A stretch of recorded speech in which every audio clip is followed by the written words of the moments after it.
On en vient à notre page Afrique l'élection présidentielle qui se profile au Bénin, c'est dans 4 jours. Alors on ne peut pas dire que ce soit l'effervescence, tant l'offre politique est limitée. Seuls 2 candidats se présentent, Romuald Wadani pour la majorité présidentielle et Paul Onkpe pour les forces choristes pour un Bénin émergent.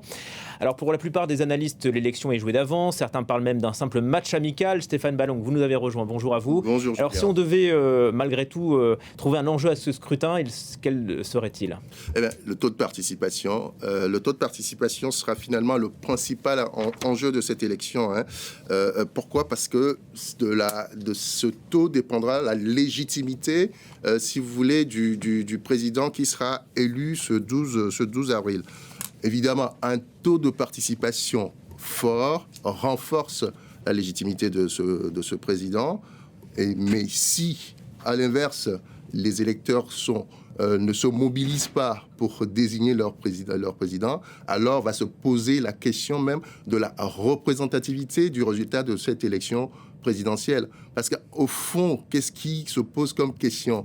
Est-ce qu'on peut être légitime pour diriger un pays de plus ou moins 15 millions d'habitants si la majorité, j'allais dire même la grande majorité des 7,9 millions d'électeurs ne se déplacent pas pour voter ? La question se pose d'autant plus que les taux de participation aux élections, différentes élections ces dernières années au Bénin, c'est un vrai sujet. En janvier, pendant le double scrutin législatif et municipal, le taux de participation a été de 37%. Et de manière générale, depuis l'élection de Patrice Talon en 2016, les taux de participation aux élections présidentielles sont en baisse. Ça fait beaucoup de chiffres, mais 2016, on a 60% de taux de participation. Patrice Talon a été élu. 2021, 50%, réélection de Patrice Talon. Donc, 2026, l'enjeu se trouve là. Et cela, Romuald Wadani, dauphin désigné de Patrice Talon, et Paul Onkpe, ils le savent, ils en sont conscients. C'est pour ça, dans cette campagne, ils vont chercher les électeurs des démocrates. Les démocrates qui, jusqu'aux législatives de janvier, étaient considérés comme le principal parti d'opposition, ne participent pas à cette présidentielle. Ils n'ont pas été en mesure, ils n'ont pas réussi à réunir le nombre de parrainages nécessaires pour être qualifiés. Donc, l'enjeu se trouve aussi quelque part au niveau de l'électorat des démocrates. C'est pour ça qu'on voit Romuald Wadani et Paul Onkpe aller chercher ces électeurs-là.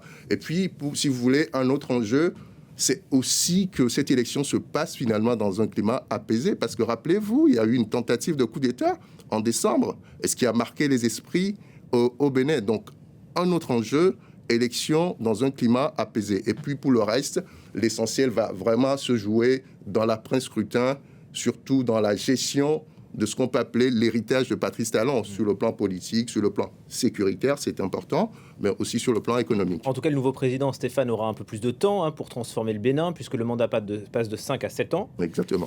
Au Bénin. Quels sont les défis qui attendent le nouveau président, ou du moins, quelles sont les préoccupations des électeurs ? J'en vois 3.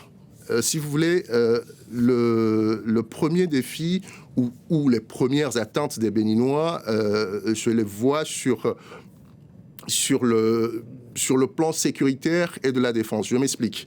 Le plan sécuritaire, on en parlait encore ici en plateau avec Wassim Nasr, notre spécialiste maison. Il y a une nécessité, une impérieuse même urgence, j'allais dire, de contenir l'avancée des groupes djihadistes. Wassim Nasr le disait ici en plateau la dernière fois, le JNIM avance vers le sud. Il faut contenir cette avancée-là. Pour cela, il faut des mesures militaires, coopération avec les puissances de la sous-région, le Nigeria, comme on a pu le voir en décembre, la Côte d'Ivoire. Il y a eu des exercices militaires qui ont été faits récemment, mais aussi avec les voisins, on en parlera peut-être tout à l'heure. Et puis, il faut aussi des actions, j'allais dire, sociales et économiques, parce que il faut lutter contre la pauvreté dans cette région septentrionale du Bénin, pour que finalement cette région ne devienne pas une nouvelle base des groupes djihadistes. Donc il y a cette urgence sécuritaire. Il y a aussi la question de la défense. Je vous disais tout à l'heure, il y a eu une tentative de coup d'État en décembre. les Béninois, c'est quelque chose qui a marqué les esprits au Bénin. Les populations ne s'imaginaient pas, se pensaient à l'abri d'un tel scénario. C'est arrivé, ça crée des inquiétudes. Donc, il faudra, pour le prochain président, trouver le moyen d'établir une relation saine avec l'armée, apaiser, apporter de l'apaisement au sein de l'armée, trouver la cohésion la plus grande possible pour que ce genre de scénario ne se reproduise pas. Il en va aussi de la question de développement économique du pays. Donc, premier plan, sécurité-défense. Deuxième plan, politique, parce qu'on le dit, on l'a répété sur ce plateau, il y a eu un rétrécissement de l'espace politique au Bénin ces derniers temps, avec notamment 2 opposants, Rekiem Adougou et Joël Aïvo, emprisonnés depuis 2021. On entend de la part des 2 principaux candidats, une volonté d'apporter un certain apaisement sur le plan politique. Donc là aussi, c'est un défi qu'il faudra relever, trouver le bon moyen pour nouer le dialogue, tout simplement pour favoriser l'émergence d'une opposition solide qui puisse apporter un débat constructif, si c'est ça qu'on souhaite. Et puis, sur le plan, social, il faut trouver, si vous voulez, l'espace finalement social s'est rétréci aussi à côté de l'espace politique. La loi qui encadre les droits de grève a été durcie.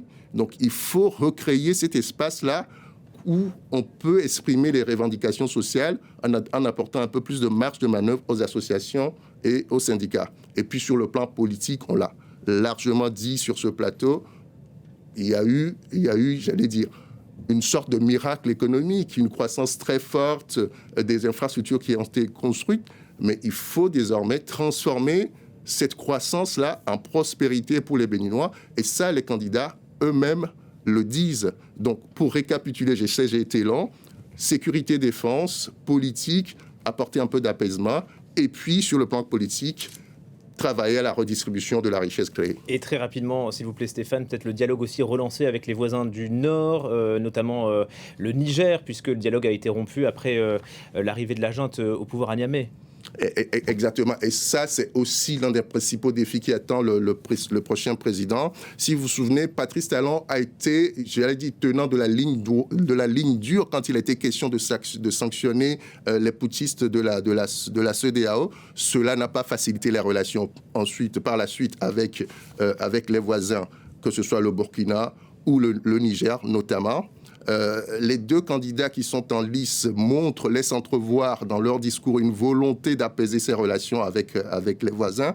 Ils ont pour eux une certaine virginité sur le plan régional. Cela peut éventuellement les aider à régler cette question. Merci infiniment Stéphane.